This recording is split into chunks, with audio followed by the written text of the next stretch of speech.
Hello friends. तो एक गृहिणी के साथ, हाउस क्वीन के साथ एक दिक्कत रहती है कि वो पढ़ना तो चाहती हैं, लेकिन जॉइंट फैमिली में रहने की वजह से, मेंबर ज्यादा होने की वजह से वो टाइम नहीं निकाल पा रही है। वो समझ नहीं पा रही है कि इन दोनों के बीच में कैसे बैलेंस बना के रखें ताकि उनका काम, फैमिली मेंबर्स का काम भी हो जाए और हम अपनी पढ़ाई भी कर सके।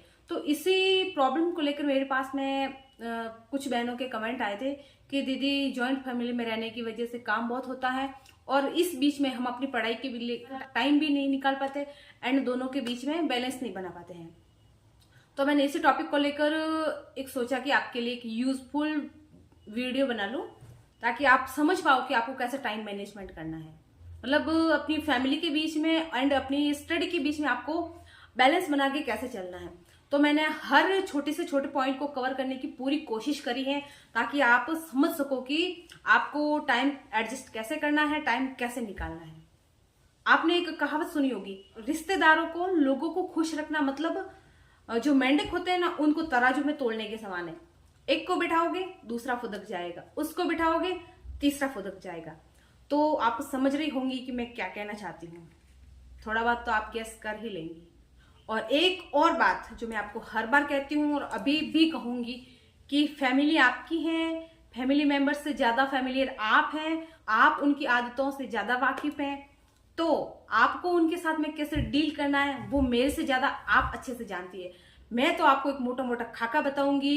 एक वो कहते हैं ना कि जब मकान बनाते हैं ना तो एक वो नक्शा बनाते हैं, तो नक्शा तो कोई बाहर वाला बना के देता है, लेकिन उसमें छोटे छोटे डेकोरेशन क्या करने होते हैं वो अपन को पता होता है। तो बस छोटी छोटी जो बारीकियां हैं वो उनके साथ में आपको कैसे डील करना है वो आप मेरे से ज्यादा आप अच्छे से जानती हैं। क्या होता है कि जॉइंट फैमिली में मेंबर ज्यादा होने की वजह से काम भी ज्यादा होता है और उन सभी लोगों के काम का केंद्र बिंदु भी आप होती हैं। सब जने खुद के काम के लिए उम्मीद आपसे लगाए कि घर की बहू है वो काम करेगी, वो भी उम्मीद करेगा कि घर की बहू है वो हमारा काम कर लेगी। तो जो सेंटर पॉइंट होती है ना काम करने का, वो आप होती हैं। कई फैमिली मेंबर्स होते हैं, सपोर्टिव होते हैं, अच्छे होते हैं, तो ज्यादा दिक्कत नहीं होती। अगर उनको समझा दें तो वो समझ जाते हैं और सपोर्ट भी कर लेते हैं। लेकिन कहते हैं ना कि जहाँ पॉजिटिविटी है वहां नेगेटिविटी भी है, जहाँ नेगेटिविटी है वहां पॉजिटिविटी भी है।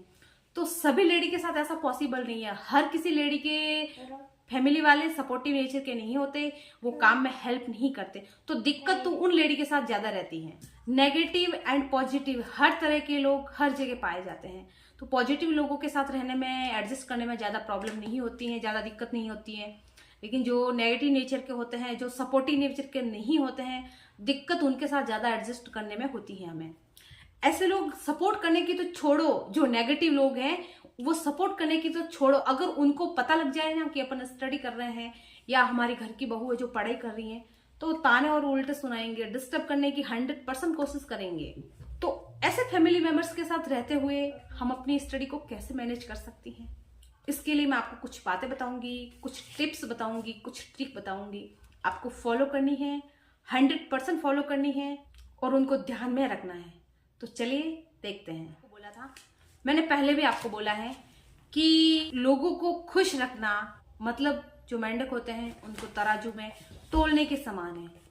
तो आप ये उम्मीद मत करिएगा कि आप सबको खुश रख पाएंगी, क्योंकि उन सब की खुशी के चक्कर में आप अपनी खुशियां और अपने सपनों का गला घोंट रही हैं। तो आपको ये बात हमेशा ध्यान रखनी है कि सबको खुश रखने की कोशिश ना करें। ये बात अपने माइंड से आप निकाल दो कि आपसे सब खुश होंगे या आप अपने प्रयासों से सबको खुश रख पाएंगी।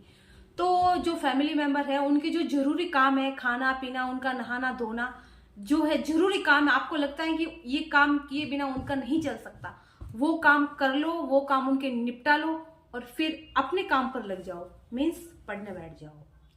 दूसरी बात जो आपको अपनी माइंड में बिठानी है वो ये है कि जब आप पढ़ने बैठोगी ना, क्योंकि नेगेटिव लोगों को कभी अच्छा नहीं लगेगा कि आप पढ़ो, तो जब आप पढ़ने बैठोगी ना तो आपको 100 तरह के ताने सुनाएंगी, 100 तरह की आपको बातें सुनाएंगी, आपको ताने मारेंगी।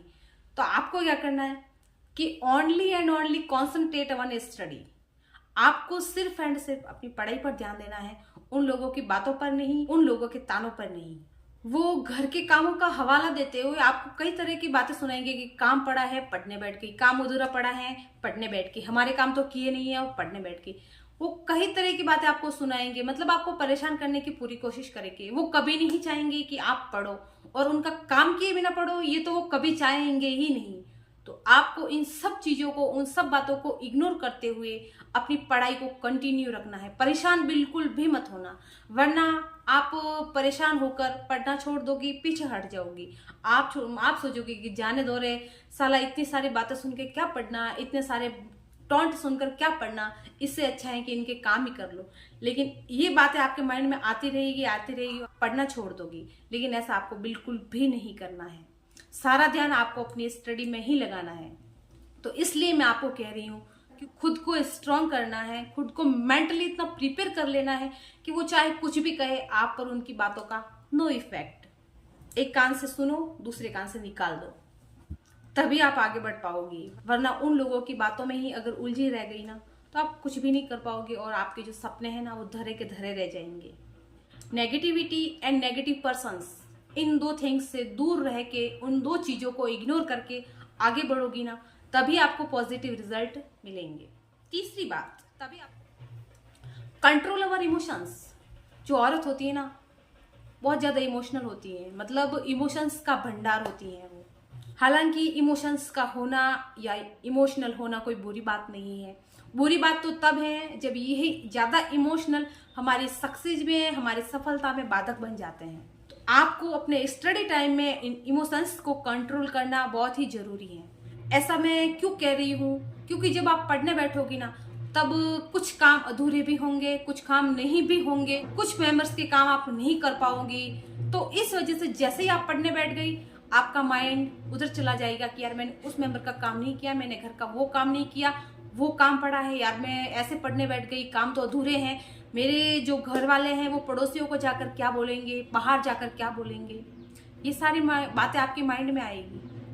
तो आपके घर वाले पड़ोसियों को जाकर क्या बोलेंगे, यही ना कि बहू पढ़ रही है, घर के काम नहीं कर रही है। तो कहने दो ना, क्या फर्क पड़ रहा है आपको।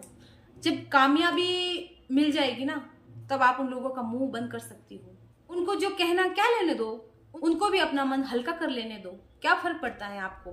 लेकिन ऐसा तभी होगा जब आप अपने इमोशंस को कंट्रोल कर पाओगी और अपने माइंड में ये बात बिठा लोगी कि चाहे कुछ भी कहे, मुझे कोई फर्क पड़ने वाला नहीं है। फर्क हमें तब पड़ना चाहिए जब हम गलत हैं। अब हम गलत नहीं है तो हमें किसी भी बात से ना तो डरना है, ना किसी की बातों से डरना है, और ना हमें कोई फर्क पड़ना चाहिए। इस कान से सुन लो, इस कान से निकाल दो।